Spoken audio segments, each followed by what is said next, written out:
ኦፊሻል አሰልጣኝ ፔፕ ጋርዲዮላ በሲዝኑ መጨረሻ ከማንቸስተር ሲቲ ጋር እንደሚለያይ ተረጋግጧል ማለት ነው። በተጨማሪ ማንቸስተር ሲቲዎች የኖቲንጋሙን ተጫዋች የሆነውን ኤሊዮት ኤንደርሰንን ለማስፈረም ማለት ነው በመርህ ደረጃ ከስምምነት እየተደረሰ መሆኑን በአሁኑ ሰዓት ኒኮ ሼራ ነው እንግዲህ እየዘገበ የሚገኘው። ይህ ተጫዋችም በማንቸስተር ሲቲ ቤት እስከ 2031 የሚያቆየውን የ5 ዓመት ኮንትራት እንደሚፈርም ነው እንግዲህ የተነገረ የሚገኘው።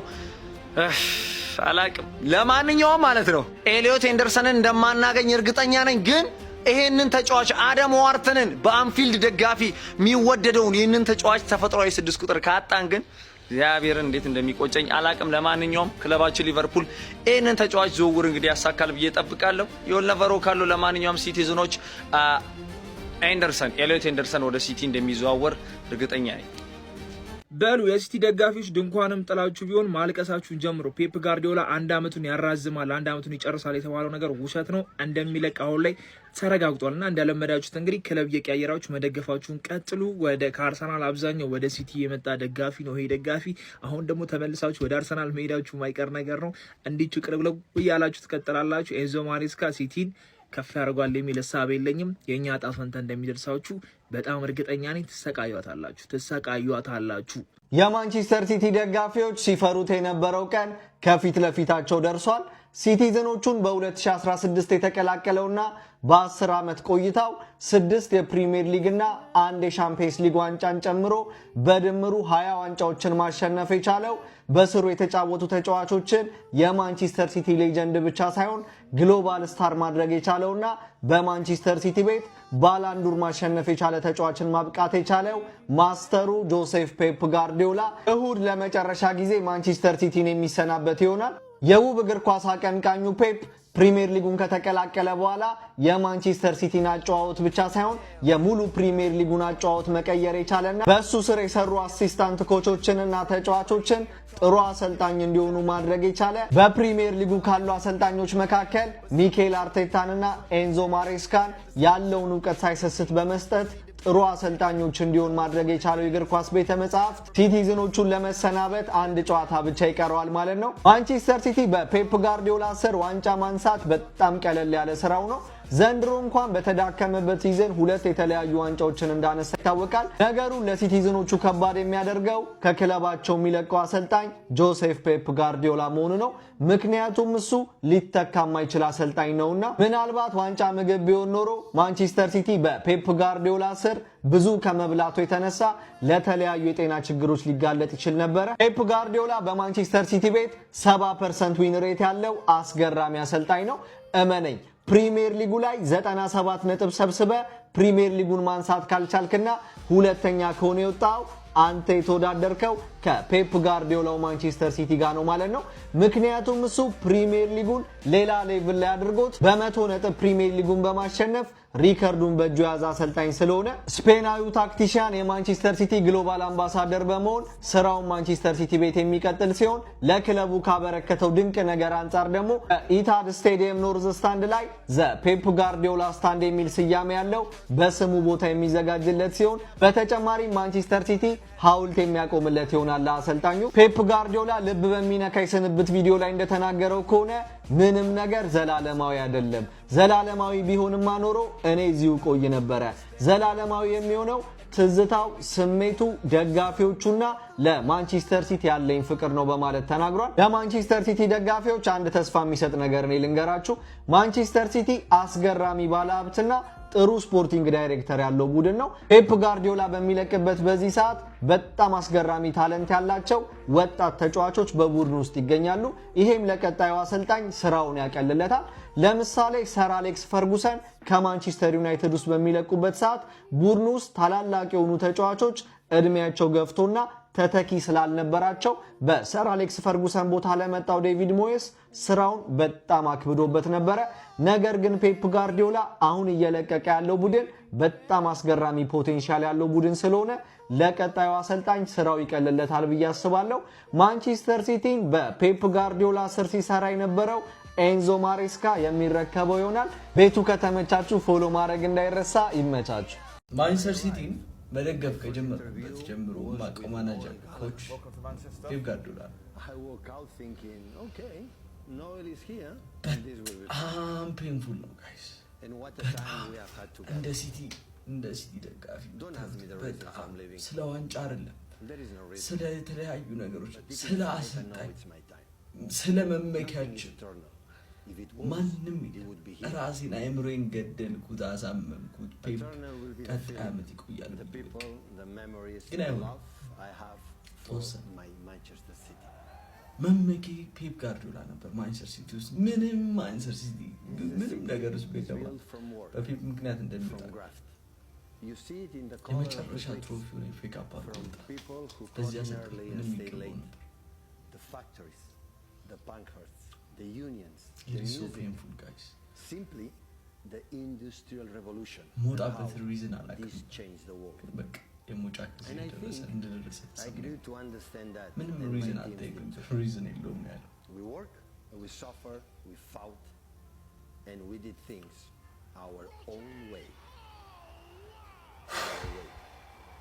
Hard work comes in many forms. ከ10 ዓመት የማሰልጠን እንዲሁም ደግሞ ከ20 ዋንጫ ስኬት በኋላ ፔፕ ጋርዲዮላ በይፋ ማንቸስተር ሲቲን በዚህ ውድድር ዓመት ማለትም ደግሞ የፊታችን እሁድ ማንቸስተር ሲቲ ከአስቶን ቪላ ጋር በሜዳው ኢትሃድ በሚጫወቱበት ጊዜ ፔፕ ጋርዲዮላ በይፋ ደጋፊዎቹ እንዲሁም ደግሞ ተጫዋቾቹን ተሰናብቶ ማንቸስተር ሲቲን ይለቃ ሲል በዛሬው ዕለት የማንቸስተር ሲቲ ክለብ በዚህ ሰዓት ያሳወቀ ይገኛል። እንደሚታወቀው እንግዲህ ዓመቱን ሙሉ ማለት ነው ፔፕ ጋርዲዮላ የዚህ ውድድር ዓመት መጨረሻ ላይ ይሰናበታሉ የሚሉ ዜናዎች በስፋት ሲዘዋወሩ የነበረ ቢሆንም በተለያዩ ምክንያቶች እንዲሁም በተጨማሪ ፔፕ ጋርዲዮላ የ2025-26ቱን የእንግሊዝ ፕሪሚየር ሊግ ዋንጫ ያለምንም ጭንቀት ወይም ደግሞ ያለምንም ጫና እንዲያሳኩ ሲባል መልቀቃቸው ይፋ ሳይደረግ መቆየቱ ነው እየተነገረ የሚገኘው። ነገር ግን በመጨረሻ ማለት ነው በ2025-26 ማንቸስተር ሲቲን ከተረከበ ከ10 ዓመት እንዲሁም ደግሞ ከማንቸስተር ሲቲ ጋር 20 እጅግ በጣም አስገራሚ ዋንጫዎች ስኬት በኋላ ማለት ነው ፔፕ ጋርዲዮላ ይለቃሉ ተብሎ ነው እየተነገረ የሚገኘው። እጅግ በጣም አስገራሚ እንዲሁም ደግሞ በእንግሊዝ ፕሪሚየር ሊግ ታሪክም እንግዲህ በማንቸስተር ሲቲ ቤት ማለት ነው 20 ዋንጫዎችን ያነሳ ብቸኛ መሪ በመሆን እንግዲህ በገጻቸው ላይ